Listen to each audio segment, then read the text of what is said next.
This is Blue Laker, and this is Radio Tribune. Yeah, right here in Las Vegas, Radio Tribune. And today, we're going to be talking about savings. Now, savings, as most of us understand, is not what I'm talking about, because I'm talking about real savings.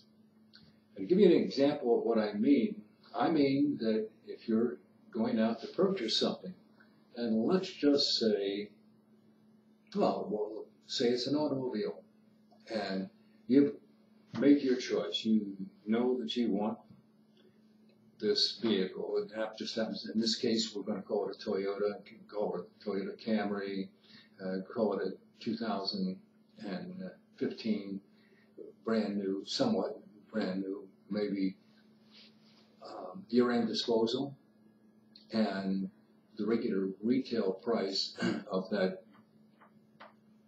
2015 Toyota Camry is in the neighborhood of $15,000 plus tax, plus license, plus everything else. And this is hypothetical. I'm not saying that you can buy a 2015 for $15,000 because it depends on the model. And if it's brand new, then you don't have to worry about mileage or anything else, or warranties or those kinds of things. But let's just say it's a year-end sale, and you've been waiting and waiting and waiting, and you really don't have the resources to pay $15,000 in cash, or perhaps a down payment for that, and monthly payments, and so everything's got to be really kind of right for you. But rather than the $15,000, suppose you could get it for $12,000. Now it's a $3,000 differential.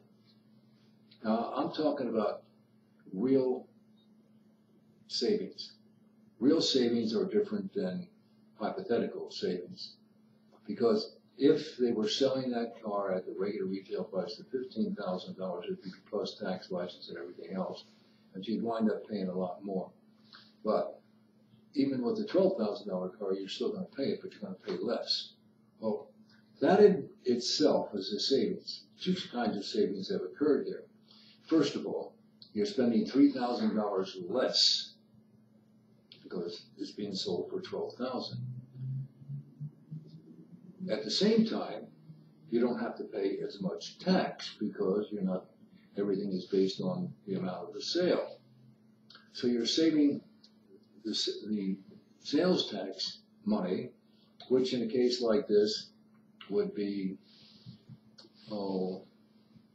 about $500 differential between buying one for $12,000 and one for $15,000. So you can see you have an additional savings, and you can continue to have some of those savings because there are other things that go along with the sale of the car. For example, an extended warranty. And if they really want to make a deal and they really have too many cars and they need to get rid of some, they're going to bend over a little bit to make it happen. So your savings can be greater than just the $3,000 or the $3,500 differential that I just spoke about. You may get them to throw in the warranty because their warranty costs are not the same as your warranty cost. So now you're punching it up to maybe $3,700, $3,800 in savings. Now the good thing about savings is you don't have to pay tax on it. Yeah, you heard me right. You don't have to pay tax on it. If you had bought the car at $15,000 plus all the other stuff, you're going to pay tax on it because it's written on the contract that you paid $15,000 plus tax, plus license, and plus everything else. And there's nothing you can do about that. You just have to pay it, or you won't get the car. So when I talk about real savings, I'm talking about something like that. Now, it doesn't have to be a car. It could be a refrigerator. It could be a lot of things. It could be gold, for that matter. And to give you an idea about gold and silver, well, the first thing you need to know is that we are going to be going to a gold and silver as a collateral, if you were, for our money. The fiat dollar is going away. Oh, yeah, that's what you said. Well, yeah, that's what I said. And that's what most of the world is going to right now. They're no longer interested in fiat paper that has no guarantee. What they want is something solid that they can hold on to, like gold or silver, as, if you were, collateral for their money. And yes, we used to be on the gold standard, but things have changed then. You know, back then, the government limited gold to $35 an ounce. All for those good old days, at least long enough to scoop up a bunch of gold and then come into the new scheme of things. Well, that's what's going to happen. Is we're going to come back into the gold and silver, and you're going to find out that the fiat dollar is worthless. It's worthless right now. It's only worth about 10 cents on the dollar anymore. So what we talk about is savings. Now, most people that are in the gold business are people, well, for example, some of the hawk shops and so forth, they're in the gold business, and they can take in gold for less than face value or less than the going rate and make money with it. So we see that there are people involved in the process, and some of them are doing extremely well. And so I'm not going to get bogged down in gold and silver right now, other than to point out that when you have the ability to be a bulk buyer of gold and silver, you can buy it basically at wholesale prices.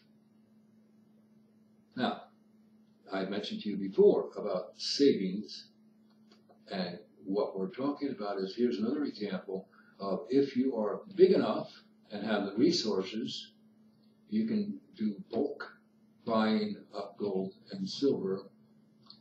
Most of it, you have to be able to buy 100 ounces. Well, needless to say, 100 ounces of gold at $1,400 or $1,500 an ounce is a very expensive proposition, and not everybody's in a position to do that. But as we go on, I'm going to explain how that can work for you. And it's very important to clearly establish the differences between normal savings and the real savings. Now, normal savings, and it's best explained, savings, according to Keynesian economics, consists of the amount left over when the cost of a person's consumer expenditure is subtracted from the amount of disposable income he earns in a given period of time. Now, that's a mouthful, but basically what it's saying is, after you get paid and pay all your bills out of your disposable income, you have a certain amount of money that you could put away and save it and accumulate it over a period of time to do something with. Now, for those who are financially prudent, the amount of money left over after personal expenses have been met can be positive. For those who tend to rely on credit and loans to make ends meet, there is no money left for savings. Let me repeat that. For those who tend to rely on credit and loans to make ends meet, there is no money left for savings. As a matter of fact, there's the cost to the credit cards. Savings can be turned into future increased income through investing in different investment vehicles. So I got to get back to establishing what savings are. Now, contrary to common beliefs above, and that's the paragraph that I just read, savings are also defined in the prudent research of like products of the same quality at greatly reduced prices.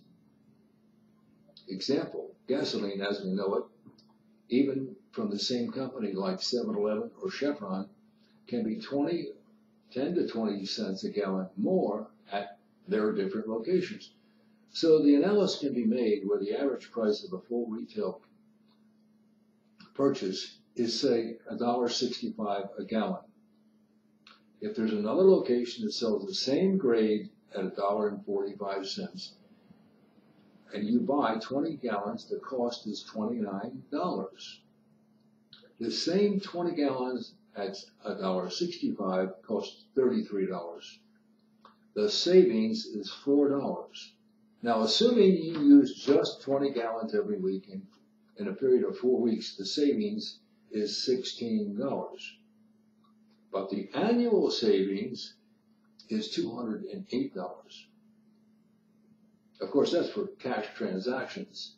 If it's credit, you must add the cost of credit to your true cost of gasoline. The point is that real savings are not leftover amounts after paying all the bills. It's what you pay for the same products at reduced prices. It's what you pay for the same product at reduced prices. Real savings are not taxable. Real savings are not taxable. The object of SIA, that's the Saving Institute of America, that's who I represent, the Saving Institute of America, SIA, is for you to compound your savings for other opportunities without sacrificing your quality of life or using any of your normal disposable income to meet your selected plan goals. I know that's a mouthful again, so I'm going to have to read it again. The point is that real savings are not leftover amounts after paying all the bills. It's what you pay for the same products at reduced prices. Real savings are not taxable. Did you hear me? Real savings are not taxable because you didn't spend it.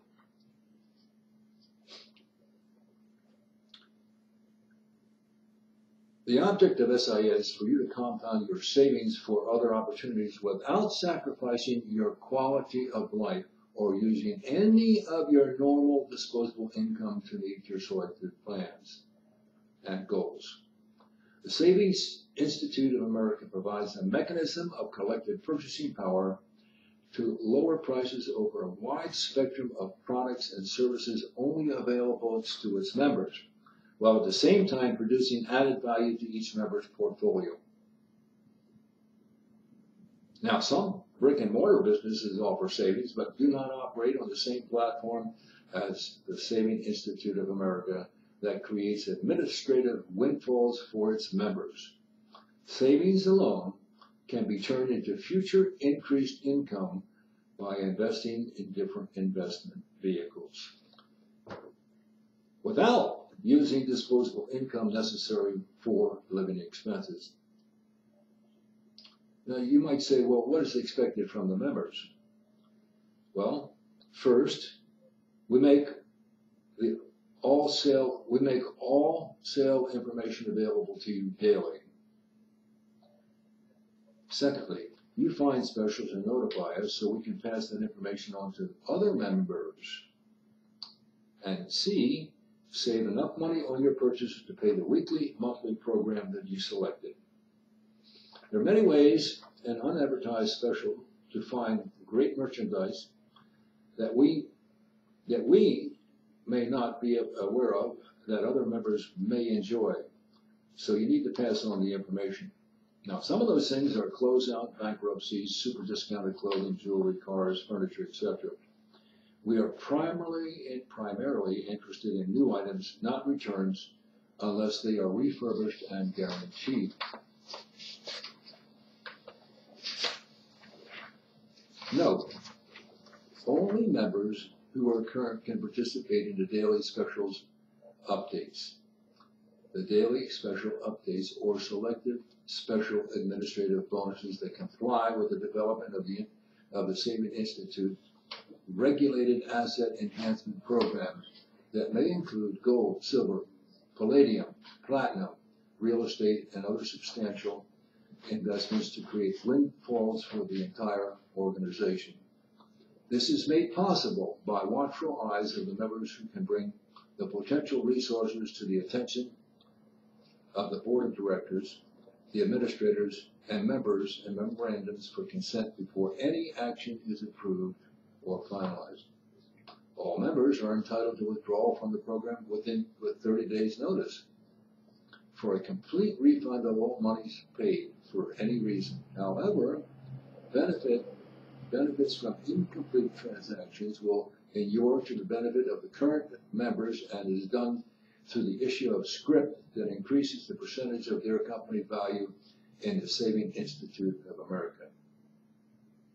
The Saving Institute of America operates just about the same way that the banks do.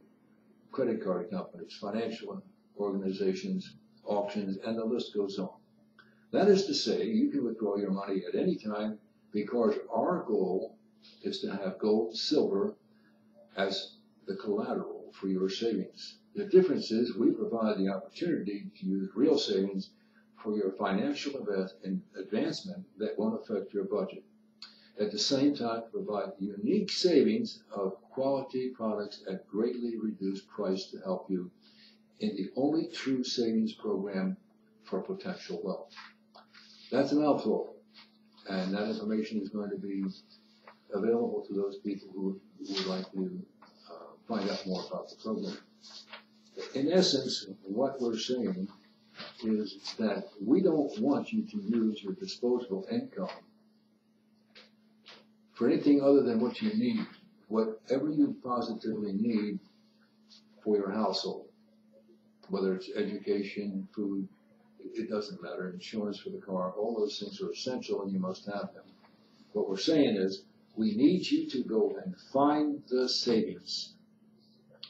You can do that without us, but we're going to go a step further because we're going to have some very, very special discounts that you can only get through the Saving Institute of America. And I'll give you an example of that. Let's say, for example, that you have a late modern car and it's got all the bells and whistles, and one of those things is it's got the ship key, and it comes from the factory that way, but somehow or another you manage to lose your key. And if you go back through the financial or go back through the franchise dealer, it could be as much as $300, $400, even $500 to replace that key. But we have a locksmith that we do business with. And his rates are substantially different than the car dealerships or the car franchises. Therefore, let's use a hypothetical again. Suppose you have one of those ultra fancy keys and it's going to be $500 at the franchise dealer. And we can produce that same key, same quality, same thing, does exactly everything that the franchise, because we have the machine, or he has the machine to do that. Yes, you have to have a certain machine to do most anything anymore. The point is, if he produces it for 50% less, and he is able to produce that key for, say, $250, you have $250 savings. Now you have to look at it from, wow, okay, that's great, well, that is great, okay, but that $250 is an added bonus that you have as a member of the Saving Institute of America. That's an added bonus that you have by taking advantage of the specials that we have because of the membership. And why would someone do that? Well, they're like McDonald's. They want to see, they're interested in doing as much work as they possibly can. And even though the rates are lower, they make it up in numbers. On the other hand, the franchise dealers have much greater expenses, sometimes $250,000 to $300,000 a month that they have to meet, and therefore they have to make more money. Now, this is not, we're not discouraging people from doing business with franchise dealers. We're just saying that in a lot of cases they're too expensive for most people to handle, and or they would rather say, well, oh, wow, I got $250. There's a windfall for me, and it's all due to the fact that I'm a member of the Saving Institute of America. And that's your money to keep. That's your money to keep. But it goes down the road further because we're taking the amount of money that your program, that you pick, that your program, whether it's $50 a week or $100 a week or $200 a week, whatever program that you pick, we're looking for you to save that much money every week or every month, depending on the program that you have, so that you're not spending disposable money, but investing the money that you have saved. Remember? Saved. By doing that, you're achieving a couple of goals that maybe you couldn't have done by yourself. Well, number one, you're not going to know what the specials are that we have because it's only available to members.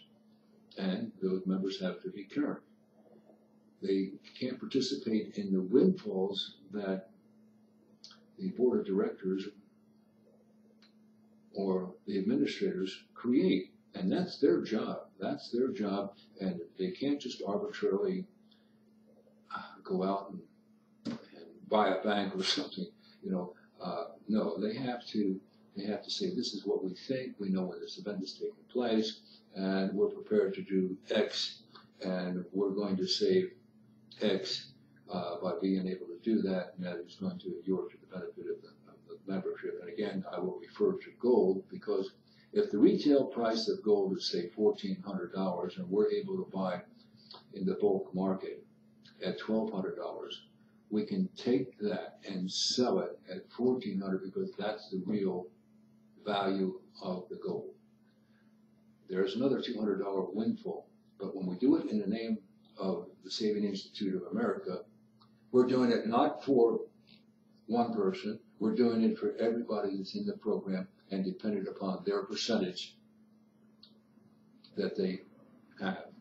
So there's a lot of things that obviously we can't cover in a short half-hour program, but it's just to inform you that this program is going to be available and that you're going to have an opportunity of being able to save money on many things, including insurance, whether it happens to be automobile insurance or even health insurance.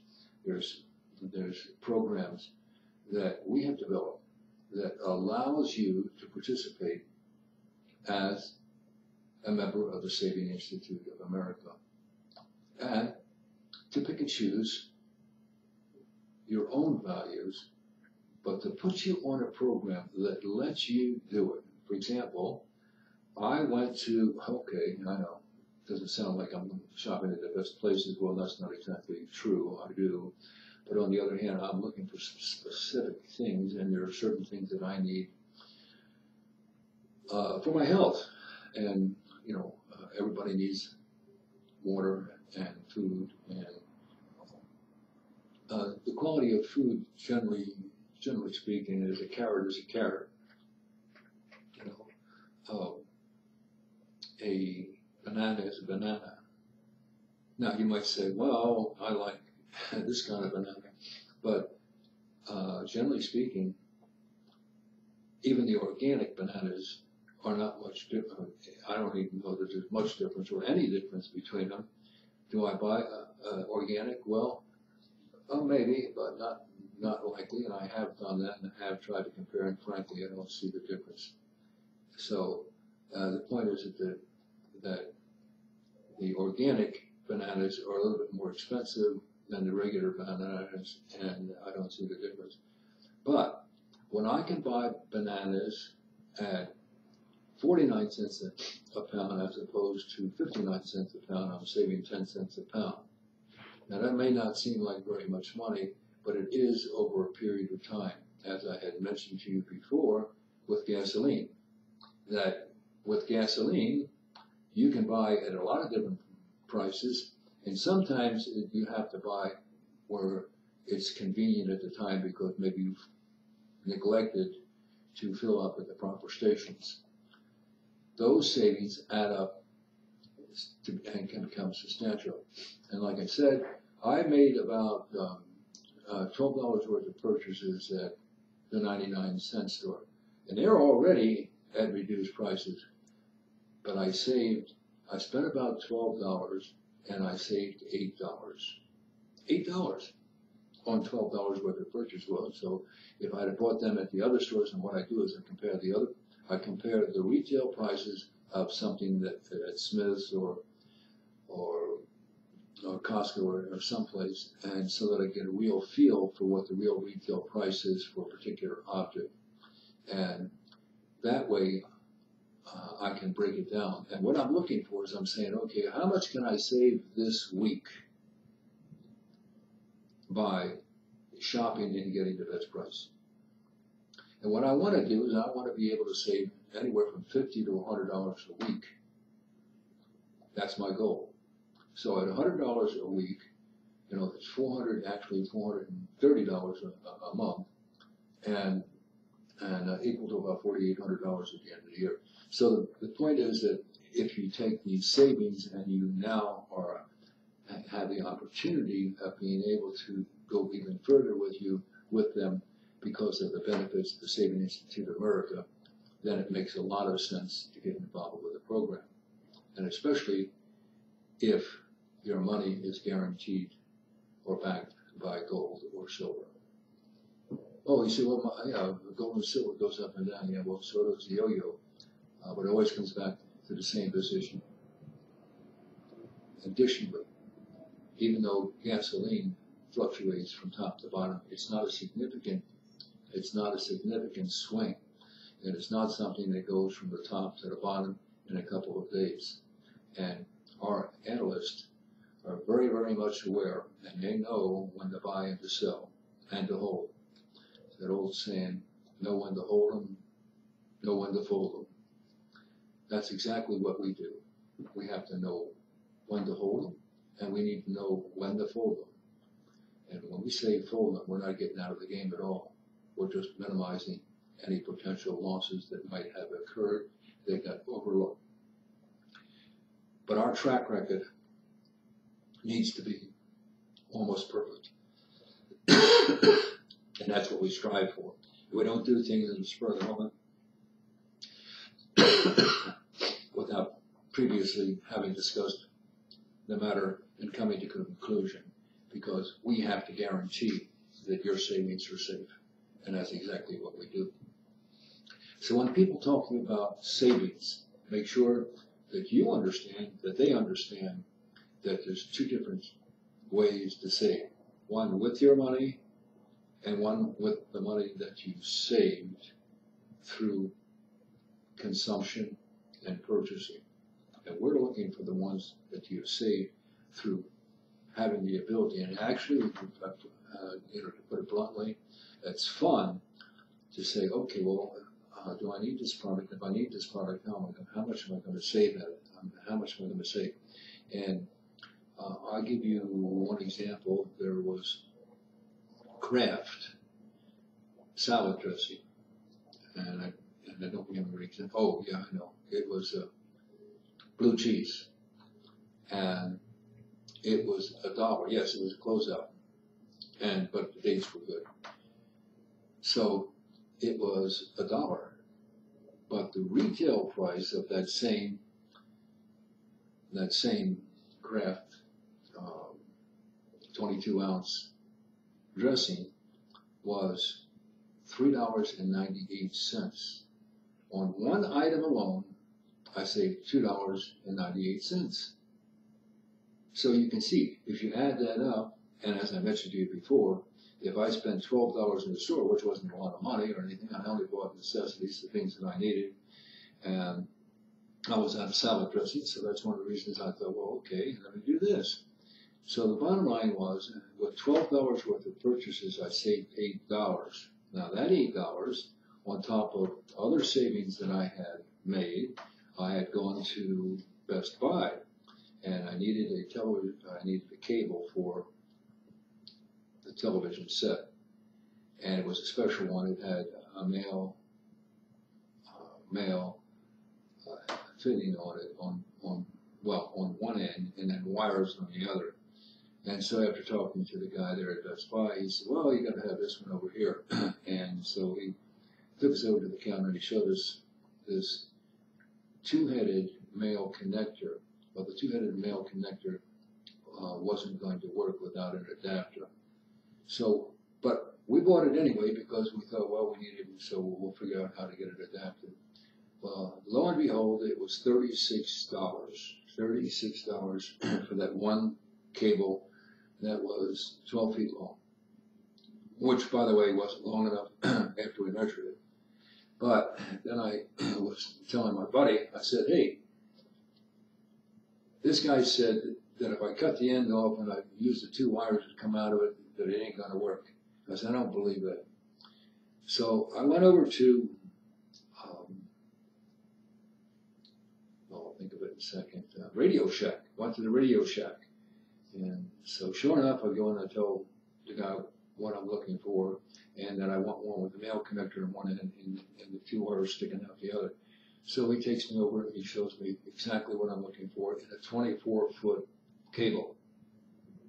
And we paid $11 for that. $11.